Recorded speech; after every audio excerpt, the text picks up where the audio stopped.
Hello दोस्तों, यहाँ पर आप सुन रहे हैं डॉक्टर विपिन कुमार को और आज है इकोनॉमी की थर्ड सीरीज़। अब यहाँ पर हम अब कुछ क्वेश्चंस डिस्कस करेंगे। तो हम स्टार्ट करते हैं पहले क्वेश्चन से। पहला question, the para is mostly practice in. अगर हम देखें तो पैरा मोस्टली प्रैक्टिस होता है इंडिया के बिहार एंड वेस्ट बंगाल में। एक्चुअली बिहार में इसको लोकली कहा जाता है पैरा, जबकि सेम प्रैक्टिस को इन मध्य प्रदेश में उतेरा के नाम से जानते हैं।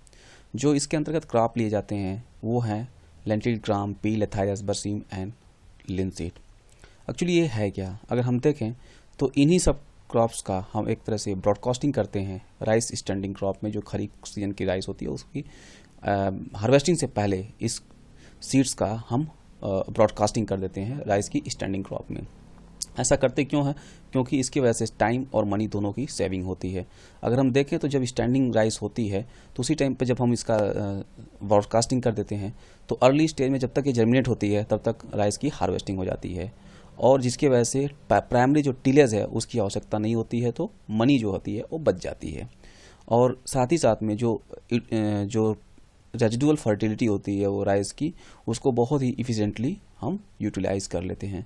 तो एक तरह से ये क्या है, एक तरह से रिले क्रॉपिंग का एक एग्जांपल है, क्योंकि एक क्रॉप हार्वेस्ट से पहले ही एक क्रॉप जर्मिनेट हो जाती है, तो लैंड फ्री नहीं रहती है बिना क्रॉप्स के। तो ये गुड एग्जांपल है आपका रिले क्रॉपिंग का। हम दूसरे क्वेश्चन की तरफ बढ़ते हैं। दूसरा क्वेश्चन कहता है the farming system used to develop the Mars और planet according to the Earth environment. इसको क्या बोलते हैं? इसको बोलते हैं terraforming. Actually terraforming एक वर्ड था, एक राइटर थे जो साइंस फिक्शन की स्टोरी लिखते थे, उनका नाम था जैक विलियमसन। इन्होंने इस वर्ड को क्वाइंट किया और इन्होंने 1942 में इसको प्रेजेंट किया इन अस्टॉन्डिंग साइंस फिक्शन में। और ये एक्चुअली अगर इसका हम लिटरल मीन देखें तो है क्या, इसका लिटरली जो मीन है वो अर्थ शेपिंग है। मीन्स अपना जो अर्थ है इसी के अकॉर्डिंग, इसी की तरह एक इन्वायरमेंट क्रिएट करना दूसरे प्लैनेट पर, जैसे जो सोलर सिस्टम में और भी प्लैनेट है। तो यह एक हाइपोथेटिकल प्रोसेस है जिसके द्वारा हम डेलिबरेटली क्या करते हैं, वहाँ के एटमॉस्फेयर को, टेम्परेचर को, सरफेस टोपोग्राफी को और इकोलॉजी को मॉडिफाई करते हैं, जो इसके वजह से वहाँ पर हम लाइफ क्रिएट कर सकें। अभी इसी टाइप की फिक्शन स्टोरी बेस्ड पर एक मूवी आई थी जिसका नाम था मार्शियन। उसमें 5-6 एस्ट्रोनॉट मार्स पे जाते हैं और वहाँ पर एक एस्ट्रोनॉट अचानक बिछड़ जाता है, तो वो और एस्ट्रोनॉट ज़मीन पे आ जाते हैं, लेकिन वो वहीं पर रहता है। तो वो वहाँ पर सर्वाइव कैसे करता है, वो वहाँ के कंट्रोल्ड इन्वायरमेंट में क्या करता है, वहाँ पर मॉडिफाई करता है और पोटैटो को ग्रो करता है। इस तरह से वो काफ़ी टाइम तक वहाँ पर सर्वाइव करके करता है। तो ये एक बहुत ही अच्छा तेरा फार्मिंग का ही एक एग्जाम्पल कह सकते हैं।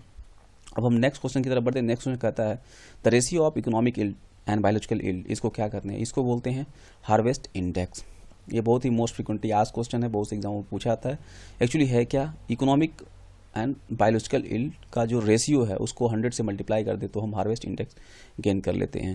एक्चुअली कोई भी क्रॉप है, कुछ जो होता है ह्यूमन के बेनिफिशियल पर्पज़ के लिए होता है, जिसके पर्पज़ से वो ग्रो करता है, उसको इकोनॉमिक पार्ट बोलते हैं।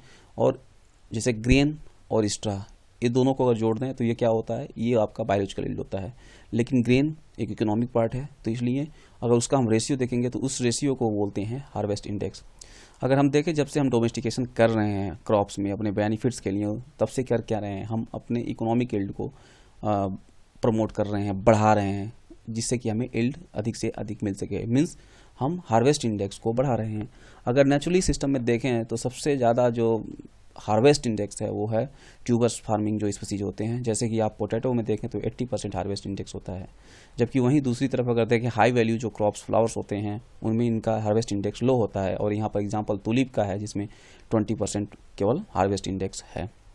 तो इसी के आधार पर हम आपको कुछ टेबल्स दे रहे हैं, यहाँ पर आप वीडियो को पॉज कीजिए और इनको राइट डाउन कर सकते हैं आप अपने नोट्स में, जो कि अलग कहीं एग्जामों में पूछे जाते हैं। उनका क्रॉप स्पीसीज हैं यहाँ पर और उनके हार्वेस्ट इंडेक्स दिए हुए हैं।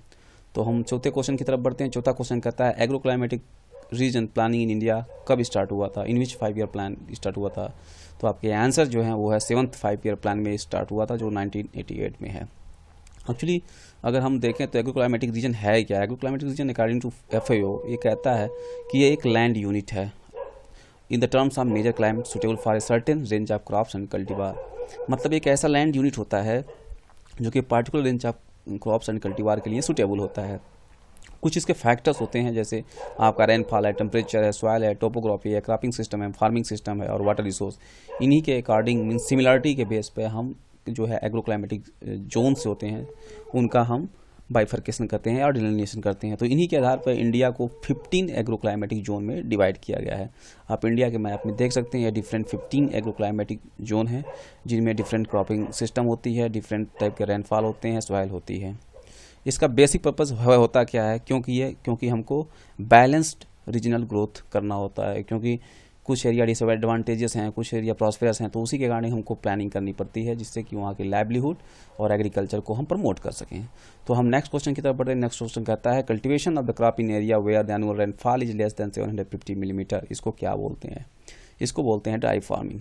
ड्राई फार्मिंग होता कहाँ है? मोस्टली ये एरिड एरियाज़ में होता है, जैसे आपका राजस्थान है, कुछ पार्ट जो तेलंगाना के होते हैं वो जो कि पूरी एरिड एरियाज़ हैं, और वहाँ पर बिना इरिगेशन की, विदाउट इरिगेशन की जो है क्रॉप का कल्टीवेशन करते हैं। कैसे करते हैं? या तो हम ड्राउट रेजिस्टेंस क्रॉप जो होते हैं उनकी हम प्लांटिंग करते हैं, जैसे सोरगम, बाजरा, सनफ्लावर, कॉटन एंड सनफ्लावर होते हैं। या तो कुछ हम ऐसी टेक्निक की यूज़ करते हैं जो कि मॉइस्चर इन्हांस टेक्निक होते हैं, जैसे कि सीड को काफ़ी डेप्थ में बुआई करना, सीड सोइंग करना, या तो हम जो अपर सरफेस है उसको बहुत ही फाइनली स्मूथ मेंटेन करते हैं, तो जिसके वजह से इवापोरेशन जो होता है वो चेक हो जाता है। या तो हम मल्च टेक्निक का यूज करते हैं जिसकी वजह से इवापोरेशन टोटली तरह से ब्लॉक हो जाता है। या क्रॉप जब बढ़ जाती है तो उस पर हम एंटी ट्रांसपेरेंट का यूज करते हैं, जैसे कायोलिन हुआ या PMA हुआ या साइकोसिल हैं, जिससे कि इवापोरेशन को हम काफ़ी हद तक ब्लॉक कर सकते हैं। तो ये आपके सामने कुछ क्वेश्चन थे, हम उम्मीद करते हैं कि आप इसको समझे होंगे। अब इन्हीं क्वेश्चनों के आधार पर हम आपके सामने कुछ क्वेश्चन पेश करने जा रहे हैं, प्रेजेंट करने जा रहे हैं। आप उनको देखिए, यहाँ पर वीडियो को पॉज कीजिए और इनके आंसर दीजिए। ये रहे आपके आंसर। तो उम्मीद करते हैं आपने इसको बहुत ही अच्छी तरह से समझा होगा और आपके लिए बेनिफिशियल रहा होगा। अगर आप इसको उचित समझते हैं तो आप इस वीडियो को अपने दोस्तों में, अपने सोशल मीडिया के थ्रू इसको शेयर कर सकते हैं और उनको बता सकते हैं कि आप यहाँ पर मेरे जो फेसबुक पेज है डॉक्टर विपिन कुमार, इसको लाइक कर सकते हैं। और या तो आप हमें यहाँ पर मेरे ट्विटर पर @agrobipinIRI पर फॉलो कर सकते हैं। इसी तरह के अपडेट आपको बहुत से वहाँ पर मिलते रहेंगे और इसी तरह की वीडियो भविष्य में देखने के लिए आप प्लीज़ यहाँ पर सब्सक्राइब कीजिए, जिससे कि और भी वीडियो आपको फ्यूचर में मिल सकें। तब तक के लिए आपका बहुत बहुत धन्यवाद।